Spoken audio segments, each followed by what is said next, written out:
With so many people rushing to the king for protection, the kingdom was getting much too large for one man to govern. So the king established a second tier of people to help him. These people are his nobles. These men swore an oath to the king as well. However, the king did set them up with responsibilities and special privileges such as land, wealth, power, and influence. The kingdom, or domain, was divided up into smaller, manageable pieces, and the king assigned a noble to govern each piece of land. These nobles then became the lord of the land, also known as a landlord. The piece of land was called a manor, as the lord was permitted to build his house on the land. The vassals built near the manor in a small village. At that point, the noble was the lord of the manor. The people who swore homage to the king would also swear homage to the lord of the manor. The lord was granted the land by the king, which meant that the lord possessed the land but did not own the land. The king maintained the highest level of ownership to all the land, which is called a lodial title, in his domain, which is spelled Demesne, and granted a copyhold to the landlord. The copyhold is essentially a document to outline the right of the lord to possess and hold the land for the landowner, the king. The lord of the manor would then turn around and grant a copyhold to the vassal so that the vassal could possess the land to farm it, etc. With each copyhold, there was a duty, service, or fees attached to the agreement in exchange for the benefits and privileges granted to the vassal from the lord or the king. The vassal would pay the lord of the manor, and the lord of the manor would then pay the king. Now, if this sounds familiar, it should. Despite assurances from many legal scholars that feudalism was abolished hundreds of years ago, I suggest that feudalism is alive and well today. In 1882, the Supreme Court of Canada ruled in the case Holman versus Green, which is at 6 SCR 707. Therefore, at the date of the admission of Prince Edward Island, quote unquote, into the Union, pursuant to the provisions of the 146th section of the British North America Act, the land in question formed part of the domain lands of the Crown belonging to that province. What the Supreme Court is saying is that when each province joined the Union, they were added to the domain, the king's domain. So if the land became part of the domain lands of the Crown belonging to the province, then who is the king that holds all the land? What is the Crown and what is the province? I would surmise that the actual structure of Canada and the relationships between the Pope, Queen, Governor General, and Lieutenant Governors is more complex than anybody is willing to share. Suffice to say, though, that you or I do not own our land outright. Anybody that pays rent or property taxes are in fact a feudal vassal and a slave to the landlords.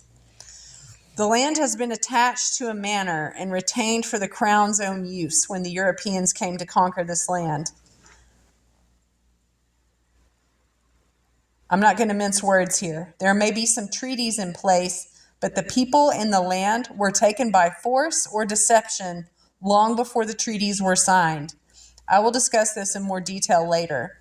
Because the land was added to the domain, the king's domain, and further divided up into manors, provinces, and municipalities, by definition and custom, the lord of the manor, governor general, and lieutenant governor are responsible for maintaining the records of the manor.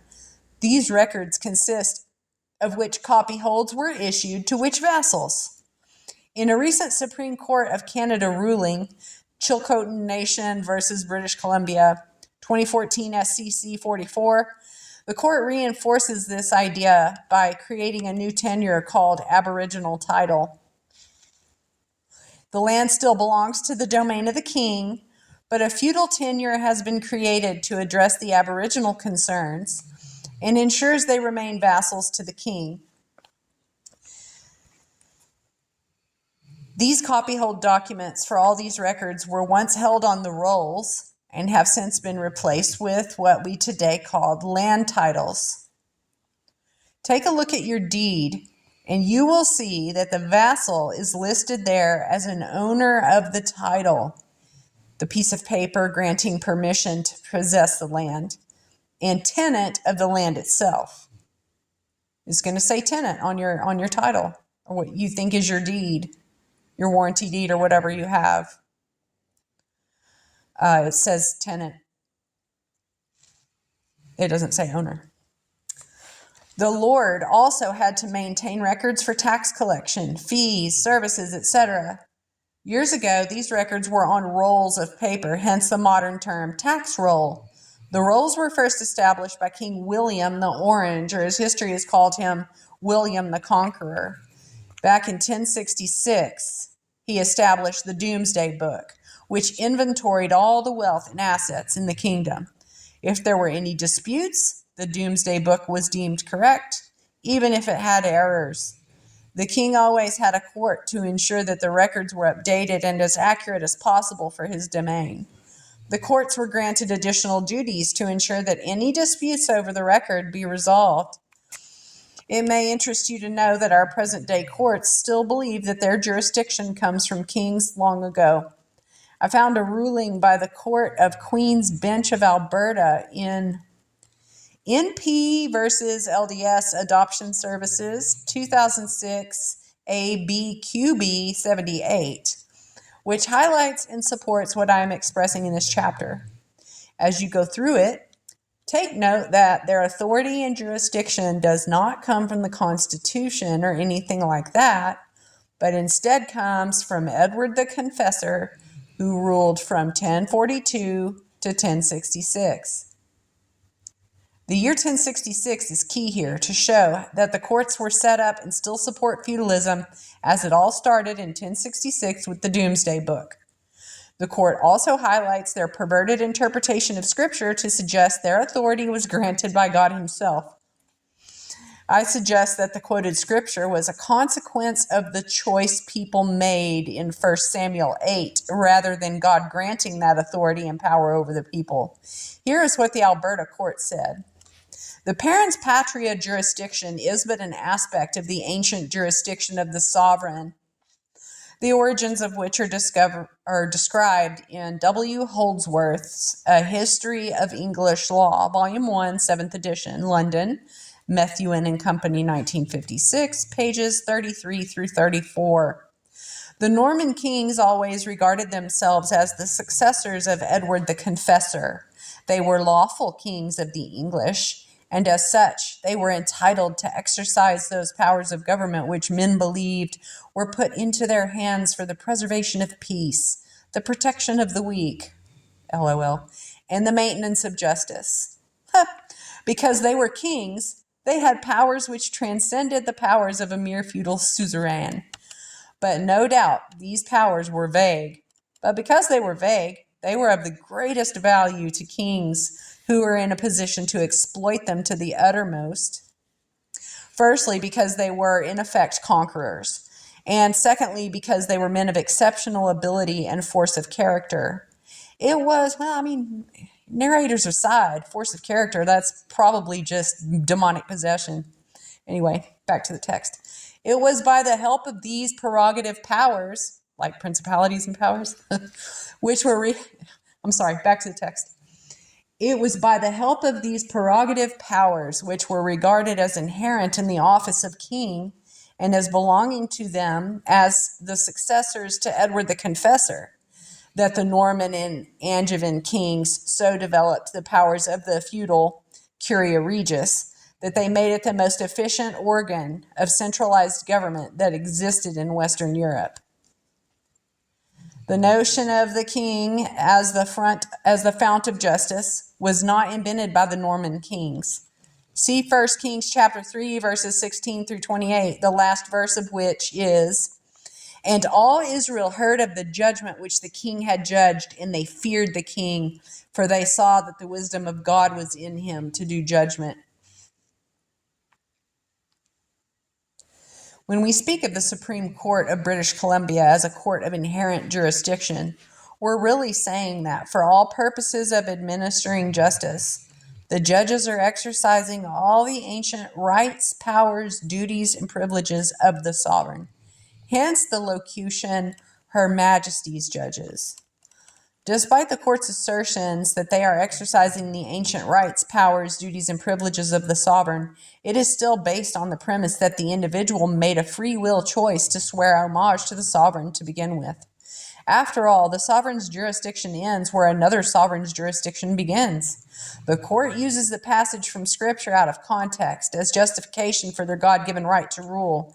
If we put the passage into context after 1 Samuel 8, it is clear that they have jurisdiction only because the people made the choice to reject God in favor of consenting to be governed by the king. This is the whole premise behind the legal term, quote unquote, consent of the governed. The Bible is not written as an absolute, but rather outlines the consequences of our choices. 1 Samuel 8, which I wrote above, is one such example. If somebody was to make the choice to reject the Creator and instead choose to be governed by a king, then what the court said in regards to 1 Kings quoted in the court ruling would apply. However, if one chooses to embrace God and reject being governed by the king, then does the same passage in 1 Kings apply? No. I see many instances of choice in Scripture and consequences of those choices. To suggest that every single passage in Scripture applies to every situation is ridiculous. I would also suggest that passages also apply to different realms as well, depending on the context of the passages. These passages apply to those in the physical realm as they contemplate being governed by kings through an entity in the fictional realm, such as country, king, or nation. Those people who choose to reject being governed by the Spirit of the Creator and instead embrace governance by a king must then be obedient to their new king, and that consent to being governed must be through a free will choice. Today, that consent is seen through our participation of the system. All interactions, whether we vote, apply, or register with the state, is all based on our free will to contract. Even the Supreme Court of Canada agrees that consent is required in order to govern. Paragraph 67 in the Supreme Court of Canada ruling reference, Resecession of Quebec, 1998, 2 SCR 217, states, the consent of the governed is a value that is basic to our understanding of a free and democratic society. I believe the courts recognize the power and significance of homage. It is absolutely critical that they receive homage in order to exert jurisdiction over the individual. It happens every day in court. The challenge that people face is that we have never been taught about these issues, and as such, we have absolutely no idea which actions or behaviors constitute homage. Narrators aside here. Yeah, we don't know the language of the people who work in government offices. They use a different language. They never disclose that it's a different language. It sounds very much like our local dialect that we speak to each other in amongst our tribal selves, but it's not. The words mean something different in their language. And so, actions too. These people choose to assign certain meanings to actions or behaviors, and then they don't tell us what meanings they have assigned to different actions or behaviors. They just do whatever they want to do, and it's up to us to figure out what they're doing, what they're trying to do to us. So, anyway, back to the text. Most people, with the exception of our indigenous brothers and sisters, have been living this way for so long that it is custom.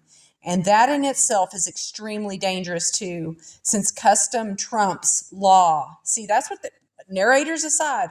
This custom trumps law concept is what the local criminal gang here, the mafia that calls itself the government here where I sojourn, they're using custom and they don't conform to or comply with any of the codes and statutes that are written for the so-called state and that are published as the so-called law of the so-called state, that the people believe that this is the law form, the written one that they send these legislators to Congress and the Senate and all that to create this code and this statute that is called the law of the state of whatever. Then they do nothing according to that, and instead, in their day-to-day operations of the execution of their offices, they're instead enforcing custom, which is just whatever they feel like doing that the people don't use violence to stop them from doing. So basically, the way that the local police, they call them police, they're really revenue agents under the Internal Revenue Act, but they masquerade as police. The only law that they follow is they will do whatever they have to do to get whatever they want from the people, from whoever can't defend themselves, unless violence and force is used to stop them. That's the only way that they will acknowledge someone is not consenting is if that someone is using violence to physically defend themselves from this supposed custom that these police are enforcing on people, which is nothing different than they just beat money out of whoever they can beat it out of until somebody stops them with violence. That's what it boils down to. That's what custom is. Okay, so whenever you come across custom in your law studies, that's what it is we're just going to do whatever we want until someone stops us. All right, back to the text. Most people, with the exception of our indigenous brothers and sisters, have been living this way for so long that it is custom. And that in itself is extremely dangerous too, since custom trumps law. The longer we continue living this way, the stronger the court's arguments become when it comes to those who refuse to pay homage to the king. Custom. It turns out that custom is a key foundational principle behind the force of law being exercised in the domain of the king. Custom, by definition, is a usage which narrators aside, continuance is nobody using violence to stop them, okay? A usage by which continuance has acquired the force of law or right, especially the special usage of a locality, trade, society, or the like. And that's from Oxford Unabridged Dictionary, 1958. Because the feudal system, in one way or another, has been functional for nearly 1,000 years, it has become a custom and is the primary basis for the claim that the crown and the courts have over the people. Custom has the full force and effect of law, and they use it. Yes, they do. The custom of the manor is the law form at work within the manor. You can bet your ass on that, buddy. Wikipedia has a good write-up about the law of custom, and the book gives a website address, which I guess I'll spell it. I doubt it's still active, but you never know. http://en.wikipedia.org/wiki/custom custom %28 law %29. Despite 1,000 years of custom, the Creator is the highest authority and has been around infinitely longer. The Creator's custom will always trump any custom made by man. In the 1985 BC Supreme Court ruling MIA versus Medical Services Commission of British Columbia, 1985, Can LII 148 BCSC, we find more evidence of the feudal system, and in particular the freeman. The freemen held their land from the lord of the manor, but they generally gave him rent instead of servile labor. They might have 3 or 4 times as much land as the ordinary serf, and sometimes they hired laborers to assist them. Unlike the serfs, they could move to another manor if they saw fit, and without the lord's permission, could marry their daughters outside of the manor or send their sons to study for the clergy. They could take part in the activity of the hundred and shire courts. Later, they could carry their grievances to the royal courts and serve as jurors, vote for members of parliament, and sometimes even sit in the House of Commons. Although the Normans purported to abolish the status of thralls or slaves by making them into serfs, this was largely cosmetic, because the serfs remained tied to the land of their lord's manor. Although all of the 4 kinds of freehold tenure mentioned above could be held by freemen, the majority of the population were villains, or serfs living on the manors, and they held land, if at all, by copyhold rather than freehold tenure. Ridley at page 36 points out the copyholders were normally required to work in the fields of the lord of the manor, or sometimes to perform other services for him in the same way as a freehold tenant. But unlike the freeholders, who were free to leave if they wished and try to make a better bargain for other land with other lords, the villain copyholders were compelled by law to continue working on the same plot of land for the lord or for any of the lord's successors who acquired the land. Gradually, freemen lost their special status and they became almost indistinguishable from the larger class of serfs. The title freeman eventually became honorific only. Thus, economic servitude, or at least restricted freedom, continued in England through the system of landholding, and the majority of the population for many centuries after the conquest were tenants in freehold or copyhold in socage, probably. Real economic freedom arose only when the tenant could pay rent instead of service, and thereby have the opportunity to move away from the manor to which he was tied so as to improve himself and his family. Please notice that a freeman can vote, serve jury duty, use the royal courts to resolve grievances, and even sit in the House of Commons. These are all actions that are performed within the feudal system. Does any of this sound familiar? It should, as this explains perfectly the system we see today in our modern government and court systems. I also am of the opinion that it does not matter if you are free to move or not. Having to pay somebody else rent is tantamount to slavery, especially if you have no choice in the matter. In modern times, whether you own, quote unquote, own land or not, everyone is paying rent in one form or another. To escape this level of slavery requires one to reject the king and accept being governed by God. Being a freeman is not the path to freedom, in my opinion, according to the book, A Treatise of Copyhold.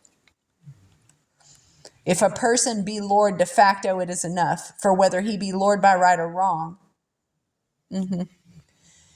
It is custom that protects the judges too. The same book goes on to speak of judges by saying, so the law is not very curious in examining the imperfections of the steward's person, nor the unlawfulness of his authority.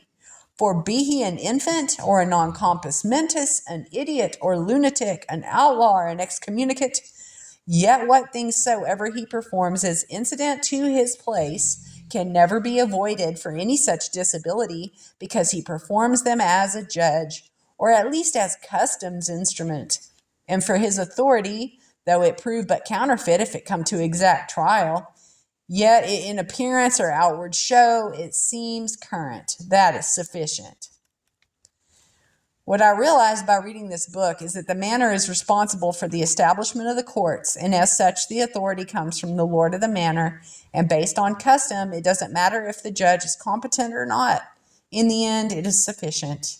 Again, custom has been applied in the courts, and custom is what protects the courts and justifies their behaviors, even if the majority of people do not like their rulings or they cause harm and injury. Narrators aside, they have caused so much harm and injury to me that it's just inconceivable. Back to the text. Without our knowledge or comprehension, we have consented to and participate in the modern feudal system. Chapter 3 of the book, A Treatise of Copyhold, states, a copyholder being in consideration of law but a tenant at will, he had no interest which he could transfer to another. He would only relinquish his own right to the premises. You see, it is through our own free will that we participate in this whole system. When we do, we are considered a tenant.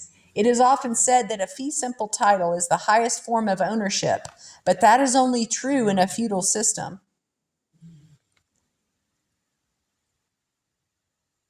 The land was granted by the king, all of which can be verified by looking up the land grants or letters patent for the land on which you currently possess. The title, which is stored with the roll of the manor, parenthetically land titles, stipulates that you are a tenant and that you do not have any rights to mines and mineral rights. In fact, you only have access to the surface of the soil. It all seems complex, but in reality, it's simple. The king owns the land by allodial title. You own the piece of paper title, which grants you permission to possess the land for the original owner, king. That arrangement is then recorded on the rolls to preserve the agreements so as to avoid any fraud or disputes. Within those agreements, additional services may be required in the order of serving in the king's army down to paying rent, depending on the level of the agreement. As you read above, there are different levels of feudal tenants. As such, fees for a fee simple title of the vassal or copyholder is due to the lord of the manor when demanded or upon a specific schedule. Property taxes fall under this as a fee duty to the lord of the manor. The fines payable to the lord by the copyholder may also include licenses to empower the tenant to do certain acts. Yes, that's correct. Licensing is a feudal system to grant a privilege or right to the tenant to do certain things, like driving, practice medicine, build homes, fish, hunt, have guns, etc. When the tenant swears his fealty to the Lord, the same phrase is used that we hear often during a marriage ceremony, to have and to hold. Legal marriage ceremonies are a feudal oath, and the lord of the manor is the third party in the arrangement. So if you were legally married, you entered into a three-party agreement, which was licensed by the lord of the manor.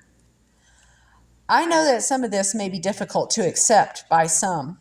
We have lived in this form of governance for so long that there's nobody alive who knows how to live any differently.